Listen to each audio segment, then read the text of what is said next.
amigos, bienvenidos a Occidental Image y hoy a petición de uno de los patronos del canal vamos a hablar de la cinta de 1974 de Sydney Pollack llamada Yakuza o The Yakuza, producción estadounidense que protagonizaron Ken Takakura y Robert Mitchum. Bueno, una producción muy interesante que se rueda en Estados Unidos y en Japón, especialmente en Japón, que es donde transcurre el 90% de la acción, y que, bueno, narra una sucesión de eventos en una historia de aire neo-noir, detectivesco, thriller, con puntitas de acción, pero que es una verdadera delicia. Bueno, Sydney Pollack se puede vanagloriar de tener películas en su haber como La Fortaleza, Memorias de África, pero aunque Yakuza no es de las más recordadas de su filmografía, a mí me parece una de las más trabajadas.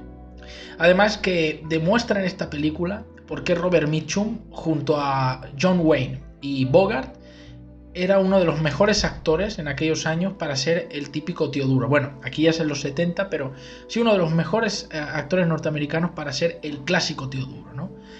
Pero el tío duro en plan retro, quiero decir, antes de que llegaran los Van Damme, Stallone, Schwarzenegger, estos tipos súper cuadrados que saben artes marciales y tal.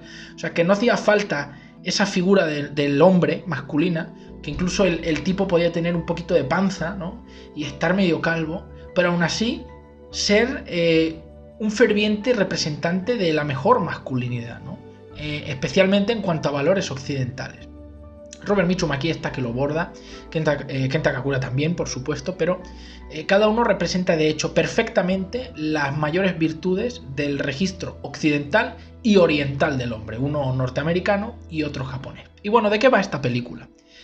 Yakuza está ambientada en el Japón de aquella época, en los 70, en el Japón post-ocupación estadounidense. Y bueno, ya sabemos que la relación entre Estados Unidos y Japón es bastante peculiar. Japón y Estados Unidos están en guerra. Japón luego pierde. Japón es ocupada por estadounidenses. Y ahí se da lugar a cabo un segundo mimetismo de occidentalización en Japón. ¿A qué me refiero? Bueno, Japón ha sido una de las naciones más cerradas a lo externo del mundo. O sea, han sido siempre un pueblo muy espartano, muy guerrillero, muy belicosero, fuerte, desafiante, con unos códigos y valores muy firmes y estrictos, ojo, que aún hoy en día perduran, pero que hasta la era Meiji, en 1868, no empieza un poco como que a abrirse, a aceptar, por ejemplo, el talante occidental. Los japoneses no se pueden ver ni con los chinos ni con los coreanos, eso está claro, pero tampoco es que al principio con los occidentales tuvieran mucha simpatía. Pero no es definitivamente hasta que llega la época de los años 40-50, cuando a la fuerza, al haber perdido la guerra, Japón se pasa a transformar en este Japón que podríamos decir, aunque suene duro, pero para que me entendáis, más débil, más cobarde, tranquilo, silencioso, ¿no? Y que tiene una mezcla, ¿no?, de su cultura originaria y valores occidentales. Cosas que hasta ese momento no eran realmente tabú, empiezan a serlo un poco más, y hay diatribas un poco raras con algunos de estos elementos, veas el sexo o el erotismo, porque sí, por eso en Japón hay tanto depravado y hacen cosas rarísimas, pero luego son tan poco explícitos en cuanto a lo que quieren a nivel romántico erótico, y hay tanta gente virgen y censuran el porno de una forma muy extraña. O sea, esas cosas de la peculiaridad japonesa, ¿no? Y luego cosas que hasta ese momento eran tabú o impensables empiezan a desaparecer. Se da esa mezcla especial, ¿no? Esto, repito, empieza en el siglo XIX, pero ya en el 20 es cuando se reafirma. Y la relación entre Estados Unidos y Japón cambia. Japón, un pueblo orgulloso, se ve invadido y, bueno, las cosas van avanzando, van muy bien para Japón, pero bueno, queda siempre esa marca. Y esta película nos habla de un ex policía militar que estuvo en Japón, que es el que interpreta a Robert Mitchum, que hizo amistad con algunos japoneses. De hecho, llegó a ayudar a una mujer que estaba sola con su hija. y bueno, que regresa a Estados Unidos y luego se dedica a ser un poco el típico mercenario, ¿no? El típico hombre de negocios de la mafia, hombre de acción. Y de repente tendrá que volver a Japón después de 20 años porque resulta que han secuestrado a la hija de un amigo suyo para el que trabaja, unos miembros de una banda de la Yakuza. La Yakuza, ya sabéis, es la mafia japonesa, ¿no? Igual que en Italia está la Cosa Nostra, Rusia está la famosa mafia rusa, pues en Japón está la Yakuza, es el mismo equivalente. Los tipos que controlan básicamente lo peor, ¿no? El juego, las apuestas, la prostitución, el tráfico, las armas. Y bueno, así se llama la película porque, bueno, el tipo tendrá que volver ahí y contactar con un viejo amigo que era yakuza para que le ayude a rescatar a la chiquilla. Bien, la premisa es muy interesante y Pollack en esta obra nutre al film con una estética muy pues propia de los años 70, con esa virtuosidad lumínica. Juega perfectamente, sobre todo de noche, porque gran parte de la película ocurre de noche, porque cuando ocurre de día también se hace todo en interiores. Juega perfectamente con el mundo nocturno de Japón, en Tokio. Juega perfectamente con esas calles de neón, sobre todo de ese Tokio creciente. Sabemos que los años 70 y 80 para Japón fueron un boom de crecimiento y desarrollo brutal. Y vamos, ya lo dicen, que Japón tiene dos Japones, o sea, el Nippon, el Japón del día y el Japón de la noche. Y que de hecho tú puedes hacer vida durante la noche perfectamente, porque encuentras muchísimos comercios abiertos, casi todo, vamos, yo creo que menos trámites administrativos con el gobierno, puedes hacer vida perfectamente durante la noche, no vas a necesitar nada, no vas a decir, no, esto está cerrado porque hasta mañana no abren, ¿no? Y en ese oscuro Japón se van a mover estas personas, ¿no? Este contraste entre lo occidental y lo oriental, y concretamente lo estadounidense y lo japonés.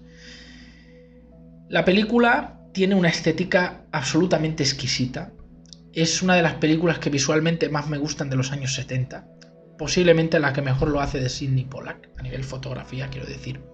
Puesta en escena, todo. En fin, lo mejor de la película, de hecho, ocurre en interiores, ¿eh? Pero en cuanto a exteriores, esta película es absolutamente magistral. Cómo juega el director con el balance de colores para crear planos que visualmente, cromáticamente parecen saturados, pero que no llegan a quemar ni a molestar, ¿no? Un estilo que de hecho se ha recuperado un poco en estos últimos años por algunos directores. Se ha vuelto a poner un poco de moda. No hace falta más que ver algunos ejemplos como Neon Demon, ¿no? Y me llama poderosamente la atención que en esta película Pollack tiende a despegarse de dos tendencias que podrían haber funcionado muy bien para la película en taquilla. La primera, el tema de hacer una película más de acción y olvidarse de hacer una especie de neo-noir policíaco de Crepúsculo, ¿no? Y la segunda, no meter también el tema de las artes marciales, que desde hacía años, y gracias a la figura de Bruce Lee, se habían hecho muy populares en Occidente. Y en vez de eso, hace una película que, a pesar de que tiene un par de momentos de acción y tiros muy buenos, y de peleas con espada, con la katana, muy buenas, hace que la película tire más por derroteros personales, humanos, y vamos, que se nota que a Pollack, en cierto sentido, algo de Japón le fascinaba o le fascinó en ese momento y quiso retratarlo en una película como capricho personal, ya que muchos momentos de la cinta se centran en mostrar el contraste de la forma de ser, de actuar y de proceder en Japón. Giri, tatemae, se hablan de esos términos en la película. No se tuvo tampoco ningún complejo en hacer muchas escenas en japonés sin ningún problema, sabiendo lo delicaditos que son los estadounidenses para leer subtítulos o ver cualquier cosa en un idioma que no sea el suyo. Y eso creo que pone sobre relieve el esfuerzo que Pollack hizo para que la película no fuera algo más del montón, y que, a pesar de acercarse de lo más comercialmente viable, le diera a la película un rigor personal, un carácter personal muy bueno. Entonces, me gusta recomendar esta película para esos aspectos. Una película que también habla muchísimo sobre el honor, el valor, la palabra, el valor de la palabra de un hombre, la conducta, ¿no?, de los clanes, ¿no?, al margen de la ley, cómo opera la Yakuza en específico, que a pesar de ser, pues eso, una especie de colectivo mafioso que se rige por normas muy parecidas a las mafias del resto del mundo, de Occidente, sí que es verdad que tienen una especie de valores intrínsecos muy arraigados a la idiosincrasia japonesa, al pasado de Japón, de cosas que datan de la era Toho Samurai y que todavía conservan. Es algo muy llamativo. Y ojo, la Yakuza en muchos aspectos no es solo un montón de tipos en traje con la espalda tatuada, que es verdad que es una de las cosas más características de la Yakuza. De hecho, por eso los tatuajes en Japón no son muy frecuentes y están hasta medio mal vistos por algunas personas porque se asocian a la Yakuza. Un tío tatuado, sobre todo con la espalda tatuada, es un Yakuza. O sea, es una de las insignias de ellos. No lo digo tanto por eso, sino porque a veces se ha visto incluso la Yakuza ayudando a la población cuando ha habido alguna catástrofe, un terremoto, una inundación, y proveyendo a la población con suministros o cosas que ellos tienen. Ojo, esto lo han hecho las mafias siempre, ¿eh? Se ha visto en Italia, se ha visto en México, pero el talante elegante con el que lo hacen es bastante peculiar. No sé, o sea, no tienen tampoco, creo que, tanto desprecio o rechazo de la sociedad japonesa como tienen otras mafias en otros países. Es decir, obviamente no son algo bonito de ver, sabes que con ellos no te tienes que meter, pero es un poco como que la gente sabe que están ahí, que las cosas las hacen entre ellos y dejan un poco más al margen a la población civil que no se mete en barullos, ¿no? Ojo, no estoy ensalzando la figura de los Yakuza, pero pongo sobre el relieve estas diferencias porque se nota que Pollack lo entendió y quiso retratarlo de una forma bastante fidedigna, imparcial y estilizada, ¿no?, en la película. Y vamos, cómo es el mundo de los hombres, además, de los varones, quiero decir.